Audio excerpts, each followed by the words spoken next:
Franchise Direct, le leader mondial de la mise en relation entre franchiseurs et futurs franchisés, présente. Sud Radio, Osez entreprendre, Thomas Binet. Il ne faut jamais hésiter à se lancer dans le monde de l'entreprise. Bonjour Thomas. Bonjour Jean-Marie. Au programme aujourd'hui. On va avoir un numéro très orienté sur l'alimentation. C'est très bien. Voilà, d'abord par les discrets du magazine Entreprendre et ensuite on va recevoir notre grand témoin de la semaine, Apollonia Poilane, dirigeante de la boulangerie Poilane, 3e génération à la tête de cette célèbre marque. Et nous allons parler entrepreneuriat dans le métier de la bouche. La boulangerie. Exactement. Puis les essentiels de l'entrepreneuriat, vous reviendrez sur le vivre ensemble en entreprise. C'est pas toujours une sinécure. On verra ça. Exactement. Tout de suite, les indiscrets du magazine Entreprendre en partenariat donc avec Entreprendre. On monte dans les coulisses des entreprises. Vous commencez par nous parler du groupe breton, le DUF. Absolument Jean-Marie, parce que vous connaissez la brioche dorée, pizza dell'arte ou brie d'or. Alors vous connaissez donc le groupe le DUF du nom de son créateur. Ce groupe qui pèse 3 milliards d'euros de chiffre d'affaires, eh bien Louis le DUF avait dû abandonner le projet d'usine en Ille-et-Vilaine en raison d'opposition politique. Mais il vient de prendre la décision d'investir 50 millions d'euros à Falaise dans le Calvados afin d'agrandir son usine fabriquant des plats cuisinés surgelés à la marque d'enseigne. Son ambition est de partir à la conquête du marché international des surgelés haut de gamme et tout particulièrement les États-Unis et l'Asie. Cette usine doit être opérationnelle en 2025 et devra créer 200 emplois. Eh bien, en tout cas, voici une belle nouvelle. Autre information, Thomas, elle concerne Stéphane Courby qui avale les boulangeries Angèle. Deuxième réseau national de boulangerie derrière Marie Blachère. Les boulangeries Angèle accueillent un nouvel actionnaire avec l'arrivée de Stéphane Courby, bien connu pour être impliqué dans l'alimentation. D'abord la Durée et les boulangeries Liberté, ainsi que dans la production télé. Alors c'est Fort Boyard, c'est Nagui, c'est Hanouna. Actionnaire également de Carrefour. Grâce aux 35% qu'il injecte dans l'entreprise, Angèle va pouvoir ouvrir une quarantaine d'établissements et s'étendre à l'international. Angèle aujourd'hui, c'est 265 boulangeries et 340 millions d'euros de chiffre d'affaires. Comme quoi les Français sont gourmands, il y a toujours un marché. Tout de suite, on accueille le témoin de la semaine. Thomas, nous sommes avec Apollonia Poilane. Ce nom vous dit quelque chose. C'est la dirigeante des célèbres boulangeries Poilane, créée il y a 90 ans. Aujourd'hui, Poilane, c'est 1500 clients professionnels, 150 salariés, 11 millions d'euros de chiffre d'affaires. Bienvenue à vous, Apollonia Poilane. Vous êtes l'invité de Thomas Binet. Merci de me recevoir.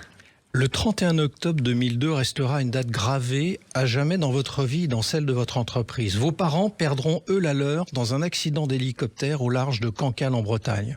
Vous avez alors 18 ans et vous succéderez à votre père Lionel Poilane à la tête de l'entreprise tout en terminant votre apprentissage au Fournil. Un an après, vous prolongerez vos études à Harvard en vous partageant entre Boston et Paris pour diriger votre entreprise. Alors maintenant, ça fait plus de 20 ans que vous êtes à la tête de votre société. Quel regard portez-vous sur ce temps passé ? 20 ans, c'est un tout petit peu plus que l'âge que j'avais quand j'ai pris la suite de mes parents. Et je me dis, mais quelle aventure! Et lorsque, en 2020, j'arrivais à cette date anniversaire, je me suis dit, c'est génial, qu'est-ce que va me réserver les 18, 20 années qui viennent? Et pour moi, c'est quelque part entre de l'excitation, un regard en me disant, j'ai l'impression d'avoir rien fait et en même temps, j'ai fait plein de trucs. Et voilà, l'excitation. Comment arrive-t-on, Apollonia Poilane, à diriger une entreprise familiale des États-Unis, faire ses études en parallèle, d'autant dans le contexte qui est le vôtre à ce moment-là, et qu'on a moins de 20 ans? Parce que, excusez-moi, c'est un parcours hors norme. C'est un parcours hors norme. Je pense que j'ai inauguré le télétravail un peu avant l'heure. C'est clair. Mais surtout, d'abord, je revenais régulièrement à Paris. Oui. Ensuite, je faisais une majeure qui n'était pas une majeure très exigeante en dehors de mes heures de cours. Et l'université aux États-Unis privilégie vraiment son épanouissement en dehors de ses heures de cours. Donc là où d'autres étaient sportifs de haut niveau, voire joueurs de squash international, j'avais un de mes copains qui parcourait le monde pour ces tournois. D'autres montaient leur entreprise. Il y a Mark Zuckerberg qui était une année avant moi qui a monté Facebook. Alors lui, il est parti de l'université. Mais dans les universités américaines, il y a cette culture de l'entreprise, que ce soit pour le milieu associatif ou pour une entreprise, un projet. Et c'est comme ça que j'ai pu concilier ma journée d'étudiante et ma journée de chef d'entreprise. Bon, un très fort caractère, on l'entend. C'était franchement une difficulté du moment quand même. Et c'était aussi un travail d'équipe. Concrètement, oui, absolument. Mais bien sûr. Votre père était très médiatisé dans les années 90. En revanche, vous êtes beaucoup plus discrète. On est heureux de vous recevoir, justement, pour parler de tout ça. C'est une question de tempérament ou d'époque, d'après vous? Alors, je pense qu'il y a une question d'époque. J'aime parler de mon métier.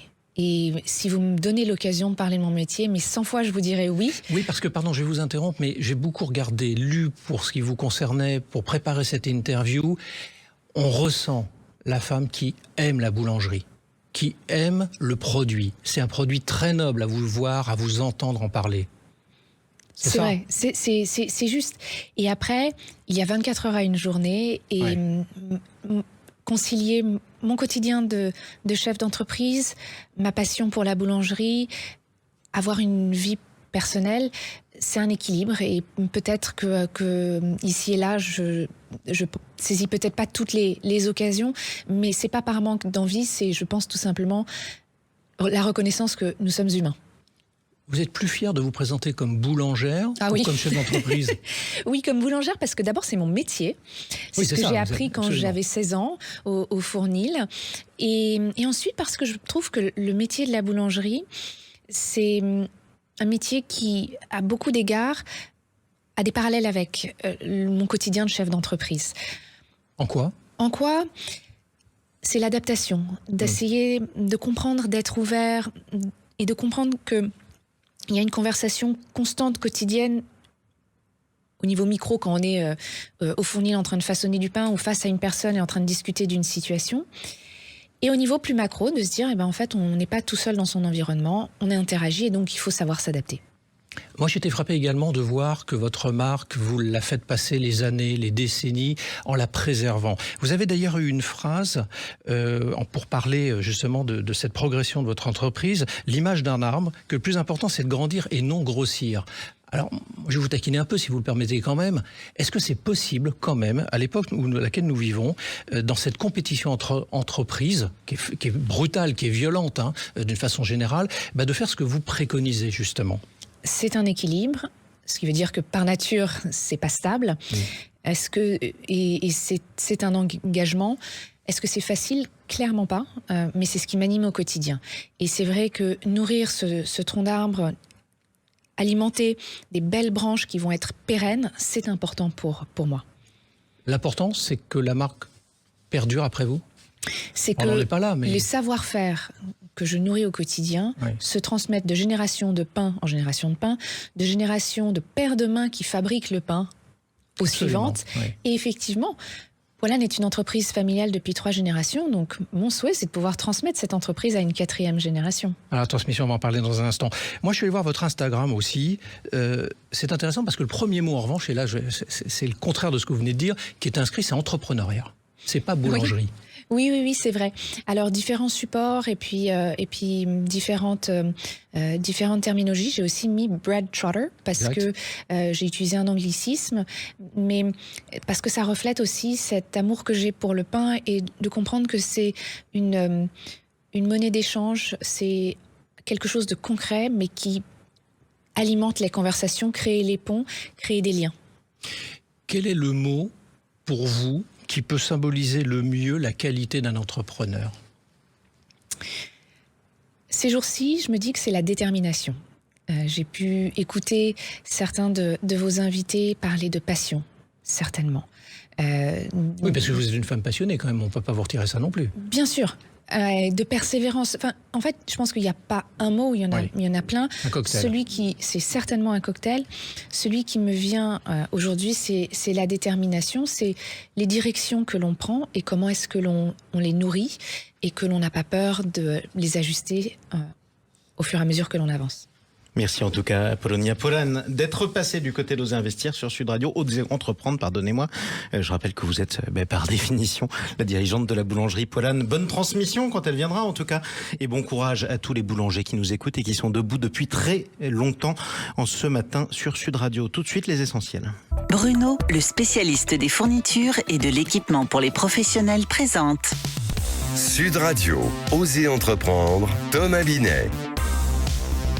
Thomas Binet, aujourd'hui, vous nous parlez de savoir-vivre en entreprise. Oui, Jean-Marie, parce qu'une étude a été réalisée aux États-Unis et nous éclaire sur les difficultés du fameux vivre ensemble en entreprise. Alors, même si 93% des salariés apprécient leurs collègues, pour autant, 8 sondés sur 10 estiment avoir au moins un voisin de bureau désagréable. Ça arrive, effectivement. C'est quoi les défauts qui sont pointés du doigt? Le tiercé gagnant des reproches formulés, avoir une attitude négative, faire circuler des rumeurs, être bruyant.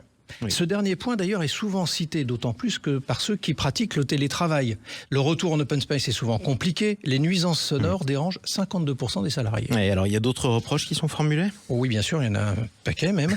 Le fait de s'attribuer le travail des autres, grande cause nationale, ne pas respecter les espaces communs en laissant les endroits sales et pas rangés, interrompre les collaborateurs en permanence car c'est urgent soi-disant. Il est vrai que le temps n'a pas la même allure pour tout le monde. Et on terminera par la mauvaise foi en cherchant à faire porter ses propres erreurs ou insuffisances sur les autres. Ah oui, d'accord, ça arrive aussi. C'est la mauvaise foi, en quelque sorte. Oui. Bon, écoutez, on a encore un peu de chemin à parcourir avant d'arriver au vivre ensemble dans l'harmonie. Merci Thomas Binet et à tout de suite sur Sud Radio. Sud Radio, Osez entreprendre, Thomas Binet. Avec Franchise Direct, le leader mondial de la mise en relation entre franchiseurs et futurs franchisés.